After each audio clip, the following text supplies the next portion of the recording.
Presidente Comissão A nebe trata assunto constitucionais no Justiça e a Parlamento Nacional, deputado Patrocínio Fernandes Ateten, Parlamento Nacional Comissão Reforma Setor Justiça, Serviço Tinang Ida Ona, mai be sidau apresenta relatório ba Parlamento Nacional.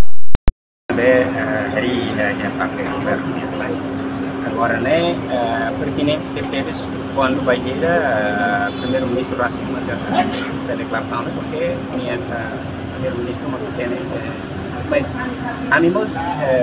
Parlamento Nacional durante a intervenção né a mim ela propostas de lei sirem bem maka e também não encata resultado assim elaboração de mais equipa aí da Nerasi mas claro mas né agora Parlamento Nacional cidade sim propostas de lei uma de mandar produto assim equipa da Nerasi que sirem mas tem que ir produto para depois for governo, Ministério de Vida para depois rege o Conselho de Ministros, depois quando feito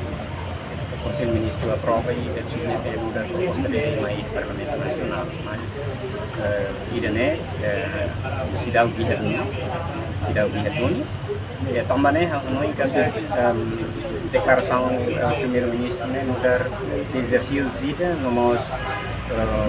sabe kita misalnya serviço seriedade serviço por dia para depois obter apoiar o governo ini objetivo ide para reforma setor justiça e nem importante pun também tarik kata setor justiça ini serviço ini que nerai kita precisa tu hadiah doni no reforço respeito